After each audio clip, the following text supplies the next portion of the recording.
Hi there, and welcome to the Educators Corner podcast, the show that brings you conversations with educators from all over the world.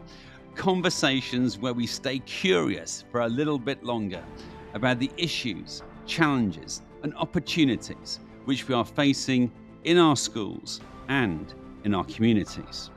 Today we have the pleasure of speaking with Joanna Povall, Principal of Wales International School in Abu Dhabi, a school named in honour of Diana, Princess of Wales, whose enduring legacy of kindness and compassion is deeply woven into its culture.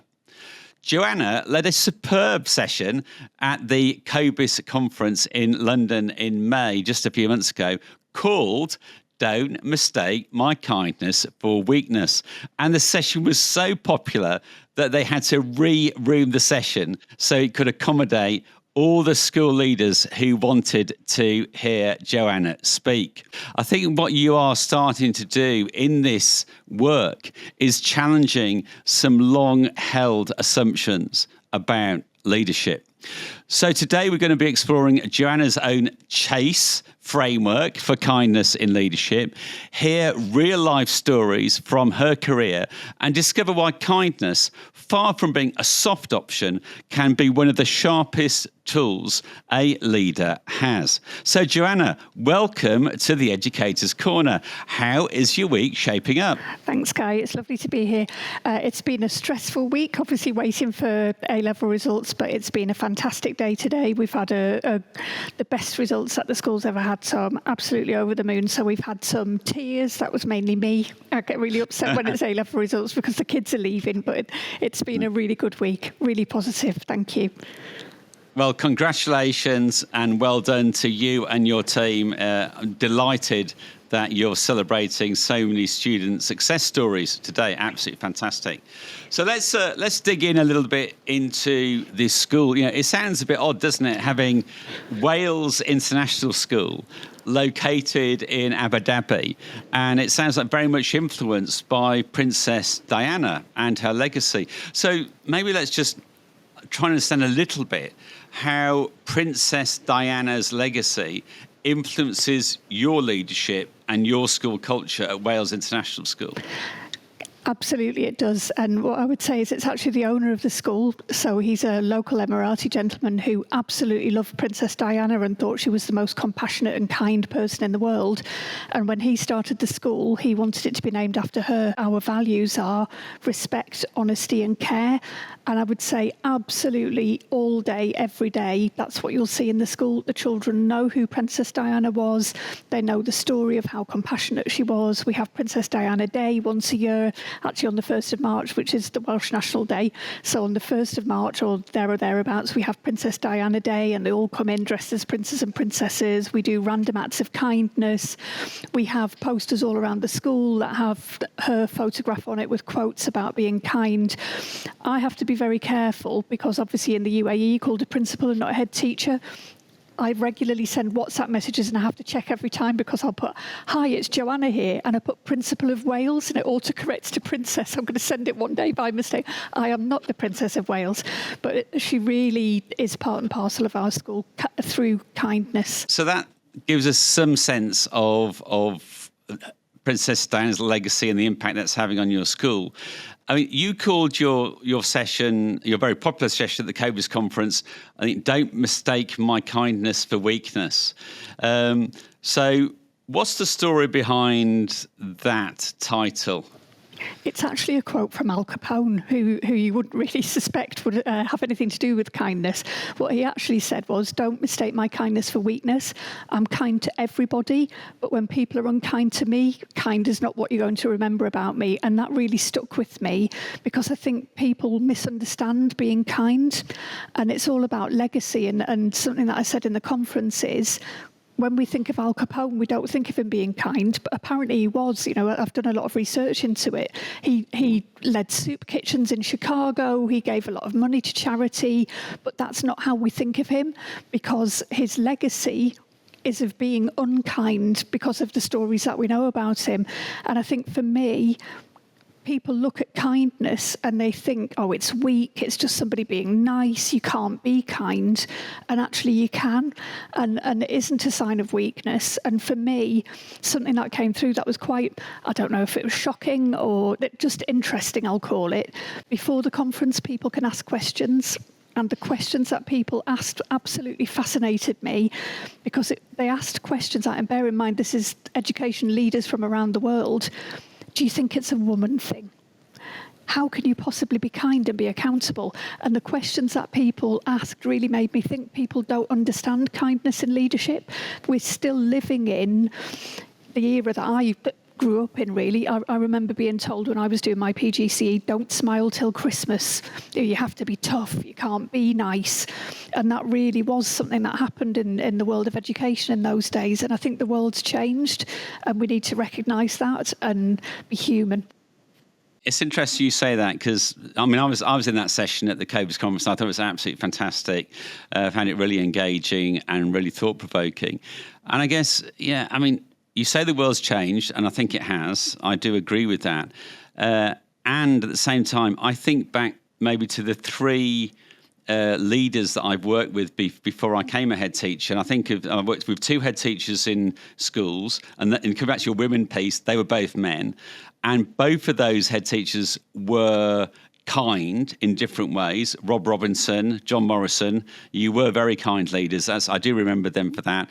And then Sue Williamson, who was, she had been a head teacher, and she was my leader at the Specialist Schools and Academies Trust, where I worked in London for nearly 10 years. And I'd say she was incredibly kind. So I guess I'd challenge the notion that kindness didn't exist in leaders. And I think we can probably all think of leaders who have been kind. I think what you might be pushing here and really introducing and bringing into leadership is the language around kindness, and actually finding a place in leadership and leadership practice and maybe leadership theory that kindness can be part of the sort of the lexicon of leadership. And when I think back to my MPQH, which I did a long time ago, and then slightly more recently I did an Academies Principles training program.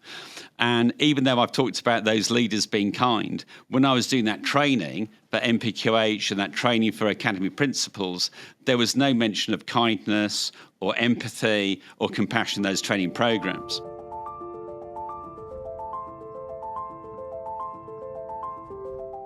So, Joanna, you have created a framework and a language to help us think about kindness in leadership. So I really want to start to explore that a little bit now. And you call this the CHASE framework. So before we dig into each aspect of the CHASE framework, can you tell us a little bit about how you've created CHASE and where that came from? Yeah, I have a bit of an ADHD brain, I'm afraid, and I have these mad ideas at certain points in time. Normally I wake up at 2 o'clock in the morning. I think I drive my team mad. So I'll wake up at 2 o'clock in the morning with an idea, and then I think, oh, that would be really good. This time I was actually driving down the motorway by a petrol station, and I was thinking about, we'd had something sent out about speaking at the COBIS conference, and I thought I'd quite like to talk about kindness. And I started thinking about it, and I thought, I'm out of the classroom now. I'm in an office all the time. I do walk around the school every day. But I'm not a teacher anymore, but I still think like a teacher. We need a hook to base things on to help people to remember things. And I started thinking, random ADHD thoughts about what could you do? People like acronyms. What would help you to do it? And I was thinking, we need to chase kindness in schools. And I thought, hold on a minute, chase. If we use CHASE, and then I started thinking about what could the CHASE stand for, thought about it, and I thought, actually, do you know what? That really works with what I'm trying to say to people. And then took it to the conference, and I'd already started writing a book.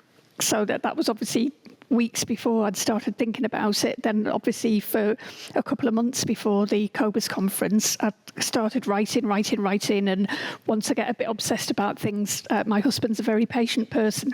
So when I say I started writing, once I start, I don't stop. I'll spend hours and hours. And then I thought, maybe nobody wants to hear about this. Went to the conference and I thought, I'll just see how it goes. And it went down really well. So I thought, actually, we've got something that can make a difference in schools here, I hope. I imagine now our listeners are thinking, well, chasing kindness. What does CHASE stand for? And I started to have this conversation with some of my colleagues in the staff room just before I came up and recorded this podcast. And they actually, they worked out the first three. So I don't know if you've worked out listeners there, but we're going to go through each of these dimensions of chasing kindness in leadership in schools. So if you haven't guessed already, Joanna, what does C stand for? C is for communication, so to communicate with kindness and with clarity. And why is communicating with clarity and kindness, or kindness and clarity, why is that such an important part of kindness in our schools? I think if I can quote the lovely Brené Brown, who's a hero of mine, clear is kind and unclear is unkind. And I think sometimes in leadership, we avoid conversations or we sugarcoat things, and we need to be very clear. And I think the other thing that we do, sometimes we can go the opposite way and be very harsh. So for me, the clarity is important because people need to know where they stand. Precise communication, but with compassion and kindness as well, is really important. C, communicate with kindness and clarity. H stands for? Honesty. Okay, so how does honesty make kindness stronger, not weaker? I will tell you a story from my life, and I've actually included this in the book. A very, very close friend of mine. We're more like family than friends, I would say, and regularly we would be out together and people would come in and they would say, do you want to go out for dinner on Friday night? And I would go, oh, I'm sorry, I can't do Friday night because we've already got something booked in, and I think I'm going out with some friends of my husband, and I'm really, really sorry, and, you know, it's absolutely sorry. And then this person would walk away and my friend would be watching. And another time somebody would say, do you fancy a coffee on Sunday morning? And I'd go, oh, I can't do Sunday morning. I've got a hospital appointment. And I would always come up with excuses. And my friend turned to me and she said, why do you do that? And I said, what do you mean? And she said, you're always sugarcoating. You're always making an excuse. You're not going to the doctor's on Sunday morning. You're not going out for dinner on Friday night. Just say, no, thank you. And she said, honestly, people are going to stop believing you because you keep giving excuses. Just say, I'm too tired at the moment. I'm not in the mood. And I thought, do you know what? She's right. And I think it really had an impact on my leadership because early on in my career, I think I was probably guilty of doing it all the time. And you think you're being kind by telling little white lies, or do you see what I mean? You think it's kind. And it isn't. People need to know the truth. They really need to know where they stand, but you can do that compassionately. One follow-up question could be, I guess there's two that are running through my head. One is honesty always the kindest strategy? I think so, but with compassion. Give us an example of how you might have to share a really difficult message, if you're being honest, how you do that with compassion. I'll give you an example from our school. So we had a student who was in year 9 who was having some quite severe behavioural difficulties. And obviously life's very different in the UAE than it is in the UK in terms of what you can do with children in the private sector. And we had decided as a school that this wasn't working and we were going to have to take things down the official route, which means you get the government involved and it has to be logged. And so my colleague got this dad in and said very sternly, very honestly, but not necessarily with compassion, said, your kid's got to go, this isn't working, we'll go to the government. Well, by the time I was called, I was actually in a meeting when this happened, this dad was absolutely on the ceiling, really, really upset. So I was called and I came in and said, what's the problem? He was desperately upset and I said to him, listen, I really care for your son. Your son is in big trouble at the moment. We've tried to deal with this as a school. We really have tried to help. I know you've been supportive. It's not working. If this happens again, we're going to have to go to the government. It's going to be logged. It's going to be on his record permanently. So we need your help. And he instantly came down from the ceiling and understood. And I think it sounds like semantics, but it was just the way you say it. If you go in, you're giving exactly the same message. You're saying, your son's in trouble. I'm going to go to the government and be very harsh about it, or say, I'm telling you this because I care about him, So it's the same message, but in a kinder tone. I think this time last year, I just finished reading Radical Candor by Kim Scott. Have you read that book? It's on my shelf behind. Okay, very good. That philosophy sounds very much influenced by her approach in which she describes radical candor. Absolutely. It with kindness, and it makes so much difference. C is communicate with kindness and clarity. H is honesty. A, I wonder if any listeners have worked out what that one is yet. Certainly my colleagues in the staff room did. But Joanna, tell us what the A stands for. Accountability. How do you uphold standards with kindness, maybe when they're not being met? You have to set clear expectations, and again it goes back to clear being kind. If you set clear expectations, you put support in place, with an expectation that that's going to be met, that's the kind thing. The support needs to be personalised, I would say, and you need to put boundaries in place, give personalised feedback, constructive feedback, model accountability. It's about balance, I would say, to making sure that people can see that you're holding people to account, otherwise it all falls apart. And quite interestingly, you referenced in your COVIS talk some research by Zenga Folkman, I think, from 2022. Can you tell us a little bit about what that research indicates about kindness and accountability? Yeah, it was absolutely fascinating. What it said was they analysed data from thousands of different companies. It was industry and commerce, and they did 360-degree assessments of the staff that worked there. And what they said was they were looking at the motivation of staff and employee wellness and how good they felt about their job, basically, and how productive they were. And they discovered that the lowest one was companies where they had low accountability and a low level of kindness. That was way at the bottom. Their motivation and their happiness in their workplace was dreadful. But if you took it up to the next one, which was, low accountability but high kindness, it still didn't make much of a difference. But if you looked at it in terms of high kindness and high accountability, it was off the scale compared to the others. So low accountability and low kindness scored 30, and high accountability and high kindness scored 71 and 72 for each one. And the difference was stark. So if you can get it right and have high accountability and high kindness in your workplace, then it has an effect on staff morale, an effect on how people work and their motivation. It's fascinating. It is fascinating, isn't it? So if you want to, if you're out there listening and you want to explore that further, that's Zenga Folkman 2022, Accountability and Kindness Study. And the key, I guess, as you just explained there, the key summary was that the most effective leadership balances kindness and accountability. Now, we haven't quite used that language here at British School Muscat, but we have been talking over the last 2 or 3 years about having high support and high challenge. And I think Deborah Rare in her high performance learning framework as well talks about high support and high challenge. So this is maybe not necessarily new as a concept, but actually having some research which suggests if you want to have more engaged, satisfied and motivated teams within your school, within your organisation, that going for high accountability or accountability and kindness together, that's going to generate a much higher level of employee engagement. And are you finding that in your school now, Joanna? Absolutely. I would say the culture shift from when I first took over 3 years ago is just astronomical. It's not the same school. And I'd just come back to what you said as well, if you don't mind. Nothing is new. Nothing we're discussing is new. Everybody knows this, or you get people in the staff room that'll go, yeah, I learnt this 20 years ago.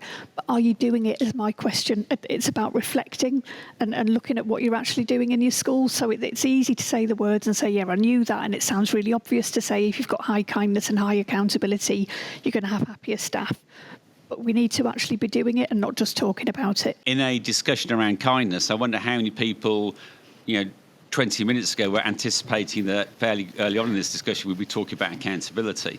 So I think that is quite interesting. Okay, so C, communicate with kindness and clarity. H, honesty. A, accountability. Now, the one that my colleagues didn't get in the staff room was S. They couldn't work out what the S was going to be. So put them and our listeners out of our misery.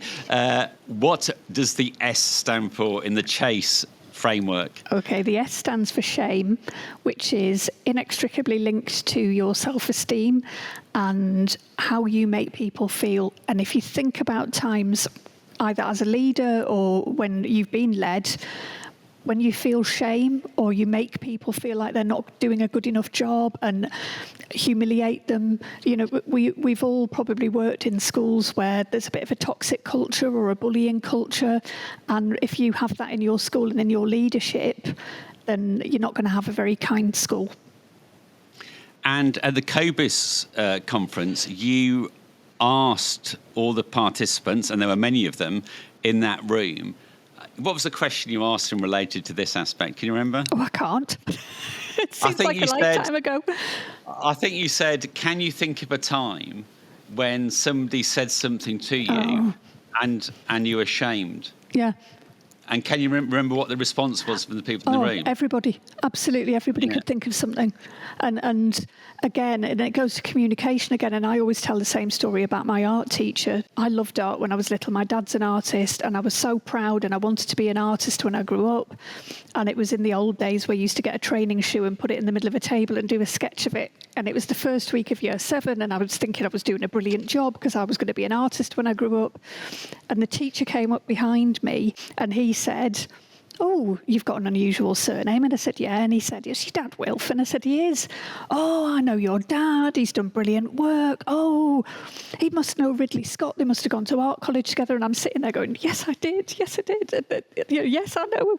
And I felt this huge pride that he was talking about my dad, and it was absolutely wonderful. And then he said the immortal words that I've never got over. He looked over my shoulder and said, "You don't take after your father, do you?" And I swear I put that pencil down and I have never picked one up again, because the shame that I felt about how rubbish my work was, and especially after just being built up in front of all my new friends in year 7 about how wonderful my dad was, it was a real shame. But I can think of things that have happened professionally as well, and I've seen it happen, not necessarily to me. I've been in the room where I've watched colleagues being shamed, and it's not right. It's not kind, and it's not a very good culture to have in schools. But unfortunately, as we all know, it does exist. When you were asking us at the COBIS conference to think about that experience where we'd all been shamed, like you say, everybody was able to think of an example that they could share with at least somebody else, within that audience, and I guess it reminded me, and then I went to have a coffee afterwards with Professor Deborah Eyre, and we had a very long conversation. We were then talking about how the way that as professionals, teachers, and other people who work with young people, how when we work with young people in school, how mindful we need to be about what and how we say things to young people. Like, the example you've given about the art teacher, he probably thought he was just being funny, but the impact that had on you and your self-belief. And self-belief is so important, isn't it, in young people achieving what they might be able to achieve and going beyond that. Self-belief is so important to our confidence to be able to learn. And what our teachers say to us if we're students, what we say as teachers to young people can have a huge impact on their self-belief. And so I do think on a fairly regular basis, as educators, we just need to be mindful or remind ourselves how mindful we need to be about what we say to each other as professionals, but also what we say and how we say it to young people.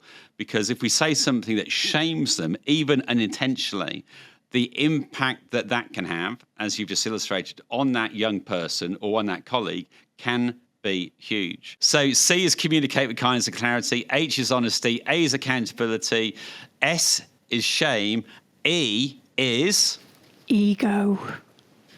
Right. So how does ego fit into this framework? How does ego affect a leader's ability to be kind?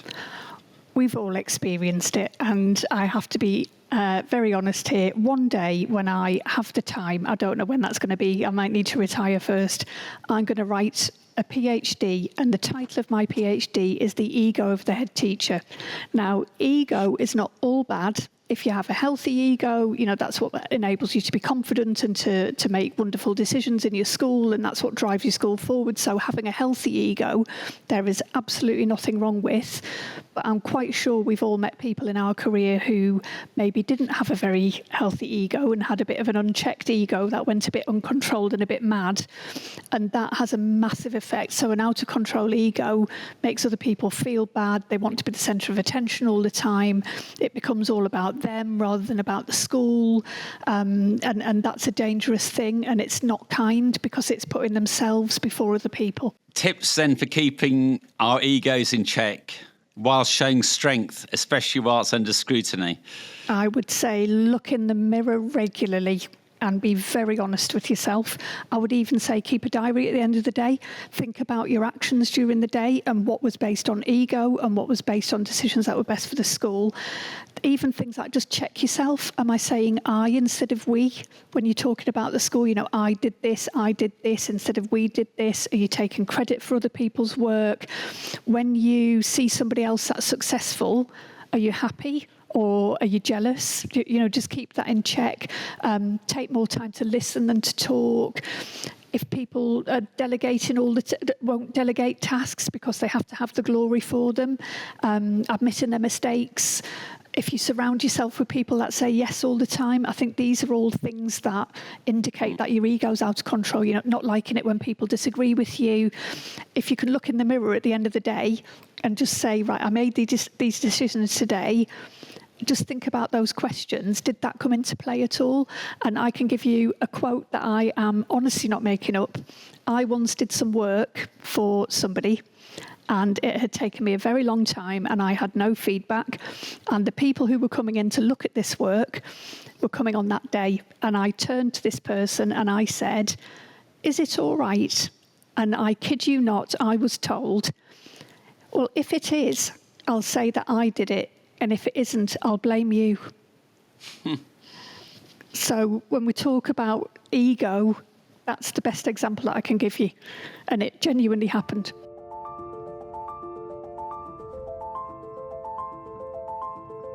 I guess what I'm really curious about now, Joanna, is how is chasing kindness, how is that impacting on Wales International School? Both staff and students, can you give us an examples, maybe starting with students? Are your students aware of this emphasis on kindness, and how is that playing out in their development? I would say they're much more open and they're much more honest about how they're feeling. We have, I call it the open door policy. If my door's closed, then I'm in a meeting, which isn't very often. I'm normally out and about around the school, but when I'm in the room, my door's open and the children know they can come at break time, they can come and talk to me, they can talk to anybody because they know that it's not going to be judged. There's no shaming involved. They have to be honest, they need to communicate. They know that the expectation of the school is that they behave kindly. And if you go onto our Instagram, you'll see every Friday I do picnic with the principal. It's the highlight of my week. So if the kids have done a really good piece of work, they get nominated to come to picnic with the principal and they get really excited about it. It's literally some biscuits and some apple juice sitting on the floor in the, we've got a heritage room, and it's the highlight of my week. And I always say every single week we sit there and I have my book and I say to them, how long have you been at the school? What do you want to do when you leave school? Because I think that's really interesting as well, to give them aspirations for the future about what they want to do and, how can we help you get there? Then I say to them, what's really good about the school and what does the school need to do to improve? And at the end, we do a little video with them so that we can show their parents that they got invited to picnic with the principal. And we say to them, what do you love about Wales International School? And if you go back and look at the Instagram posts, so many of them say, everybody's really kind. And that really means the world to me, that the children are picking up on it. It's really important. So that sounds great as an outcome. How do you get to that point where they're saying, where the children are feeling that everyone is really kind? Is that in your PSH program, assemblies? Is it in the curriculum? Everything. Absolutely everything. So assemblies, we have assemblies Monday and Friday with the whole school, and then they have separate primary and secondary ones. Most things are based on kindness. Even if it's something random, we talk about that. We talk about values in classes. We make sure that it's actually within not just PSHE, it's in all of their lessons. We talk about respect, we talk about being kind, and even in terms of the behaviour policy, when we're talking to the children, I will regularly say, we were in the UAE, and Sheikh Zayed, the founder of the United Arab Emirates, was known for being a humanitarian, and I will use that with the children, that he's my hero. I wish I could be as wonderful a leader as he was. I don't think it's ever going to happen. He was phenomenal. I can't believe everybody around the world doesn't know who Sheikh Zayed was, because he was just the most amazing leader. And I say to the children, do you think Sheikh Zayed would be proud of your behaviour today? And they go, no, because I wasn't kind. And the way that everything is framed is in terms of respect and honesty and kindness. Coming back to, I guess, talk about the region a little bit. And the region has been through some pretty tough challenges over the last few years. Can you share a time when kindness kept your school united during a particular challenge? I would say, I'm going to be very honest, we had a disastrous inspection 2 years ago. It did not go very well at all. Talk about damaging people's ego and feeling shamed. It was not a very pleasant experience, and the whole school community was devastated. And I think that was where kindness really needed to shine through, because it could have gone the other way, and it could have been very, this wasn't good enough. You've got I'm going to terminate this contract. This person needs to go. That person needs to go. The other person needs to go. And there could have been blame and shame and just a real nasty atmosphere in the school. But actually, as a senior leadership team, we sat down and went, right, okay, it's happened. Nothing we can do about it. How do we support each other? Because everybody was feeling it. It felt hurtful, and it really brought the community together, because we were able to talk about it openly and honestly and say, look, nothing we can do. This is what's happened. What do we do to move forward? And I think that was it could have gone either way, like I say, but to be kind brought the community together, and it's made a big difference in the school. So we've talked quite a lot about your students and how they feel that it's a very kind school, which is absolutely brilliant. What about your colleagues? How do you help your colleagues? How do you support and maybe challenge your colleagues to be kind to each other all the time? Is that possible? I don't think it's ever possible to be kind all the time. I think life's life, isn't it? I think all jobs are stressful. I hear people say teaching's really difficult. It is. Lots of jobs are difficult. And I think we've got sort of the workload in teaching's high and in leadership. There's also the compassionate sort of emotional fatigue that you have from this job, because it's you're giving all the time to the students. So it's a really hard job.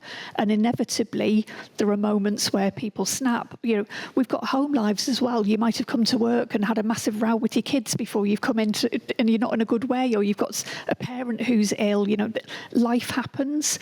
And I think to be kind, it's just thinking about things in a fair way. Something that I've seen that frustrated me throughout my career was, and something I feel really strongly about, you can't have favourites.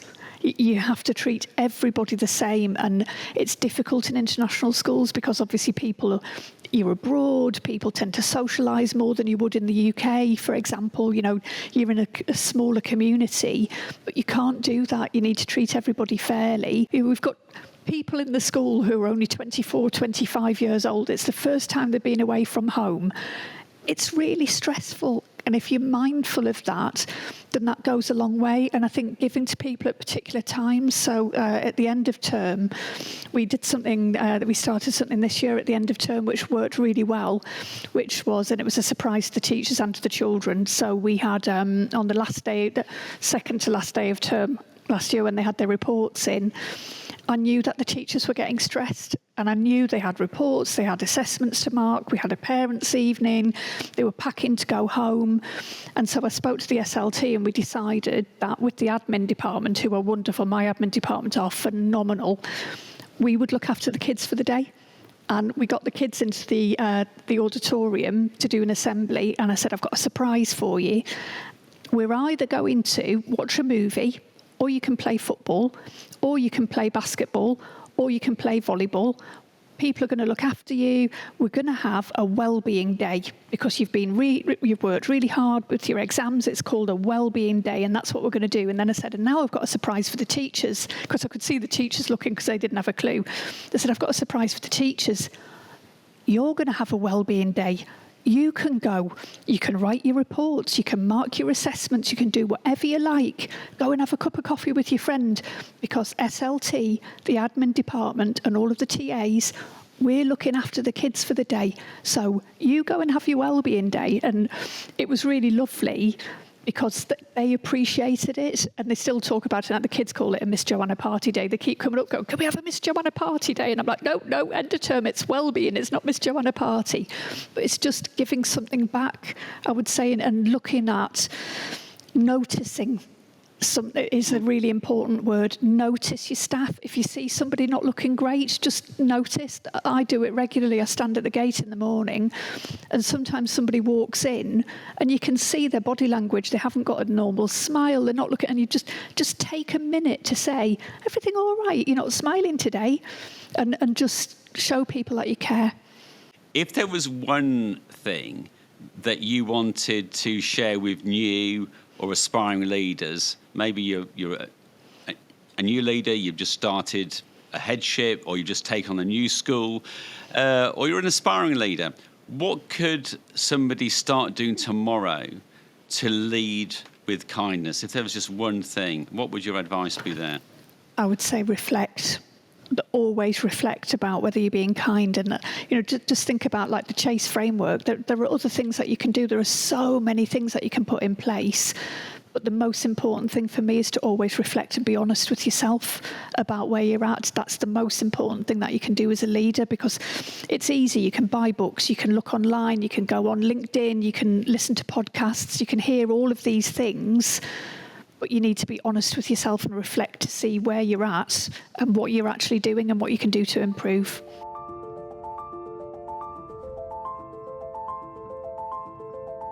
Going to get a little bit personal, Joanna, about kindness. So I'm going to ask you 3 questions related to kindness about yourself. So the first one is, how kind to yourself are you, Joanna? I am the worst person in the world at being kind to myself.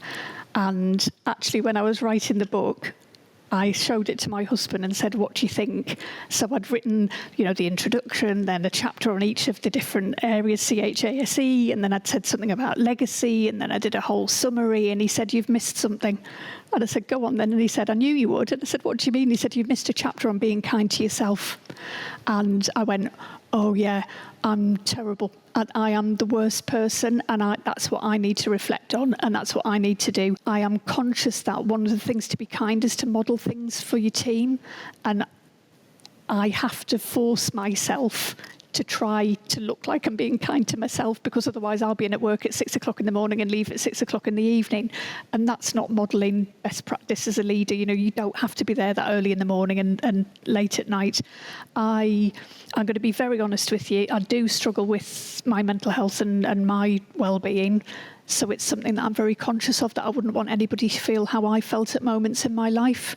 And so that's probably the motivating factor for me about why I care so much about kindness, and why I don't want anybody to go through that. Thank you for your honesty and openness there, Joanna. How would you like your staff and students to describe you? I'd like them to describe me as somebody who brings joy.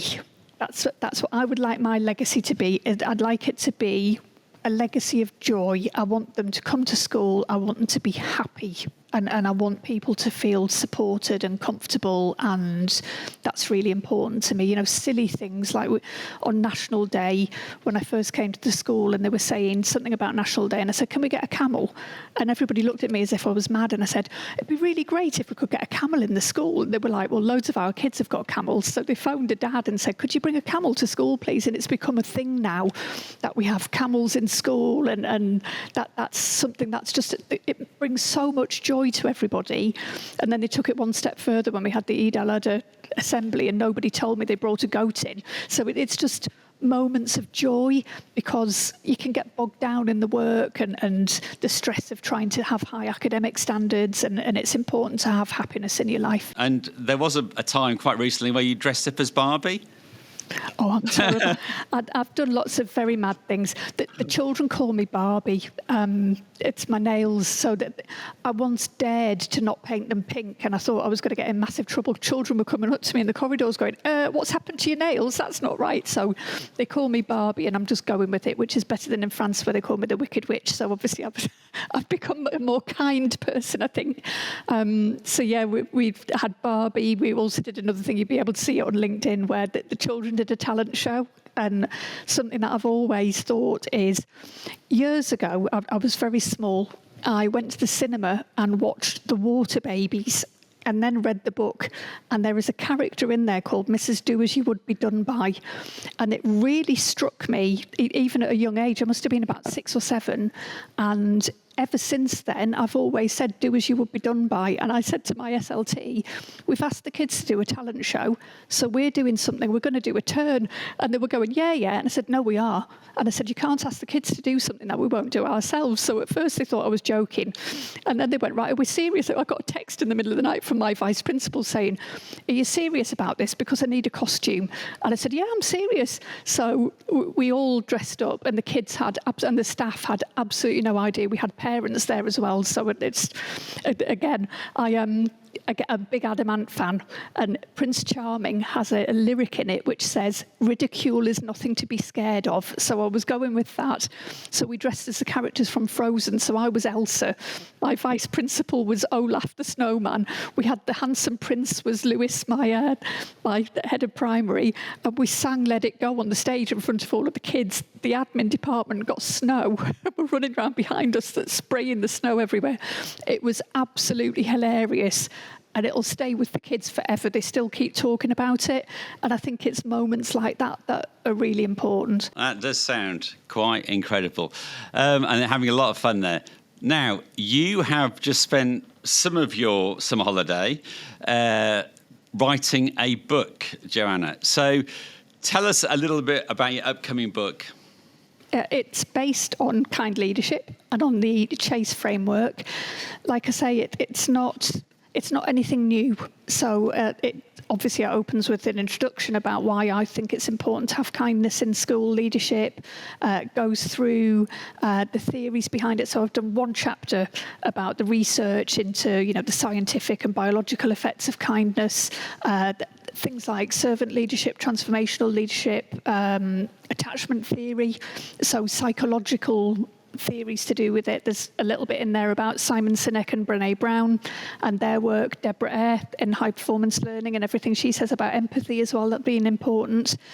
So I've gone through the theory. If people want to skip that chapter, they can, because I thought I'd rather keep it. Not everybody likes the highly academic books, so I thought if I shove it all in one chapter, if they don't want to read that, they can just skip. Then I go through CHASE, talk about legacy, I talk about a summary of everything. In each chapter, what I've done is the explanation of the theory behind why communication's important, why honesty, etc. is important, but then I've given stories that I've experienced. I've also very kindly, some friends and colleagues from other schools have given me ideas of stories that have happened in their school. So I've been able to include, it's not just my school where people are doing this. I've put in there as well something I called the epic fail, which is a time where I either didn't act with kindness and it went horrendously wrong, or I thought I was was acting with kindness, but actually I wasn't. It was ego or whatever. And then at the end, I've put a reflection and then just some key takeaways for each one, and then some reflection questions that people can think about their own practice with. Then I've done something about legacy, and obviously at my husband's request, I've done a chapter on how actually you need to be really important. It's important to look after yourself. So it sounds like an extended version of this podcast where you have shared with us some fantastic stories, lots of humour, great tips, and I think this is underpinned by a very deep level of thinking and reflection and experience. And it's been quite a journey the last 50 minutes or so. It's been great to have this conversation, Joanna, and we look forward to your book coming out in the near future, because I am really pleased that we now have leaders like yourself, and you're not the only one, but leaders like yourself who are thinking and then writing about kindness and trying as best as we can to make sure that our schools and our young people are kind, because that's really what the world needs. So any closing thoughts, Joanna, that you'd like to add there? I would just like to thank you for giving me the opportunity to speak, really, because like you say, it's something that comes from my heart. And I think exactly what you've said, that it's what we need in the world. And if we can get that in schools, then the next generation of children that are coming up and the next generation of teachers are going to make the world a better place. You've been listening to the Educators Corner podcast, the show that brings you conversations with educators from all over the world. The podcast where we stay curious for just a little bit longer. The Educators Corner podcast is hosted by me, Kai Vasher, and produced by Stuart Pardoe, Zoe Snell and Marion James, and by BSM BSS Productions.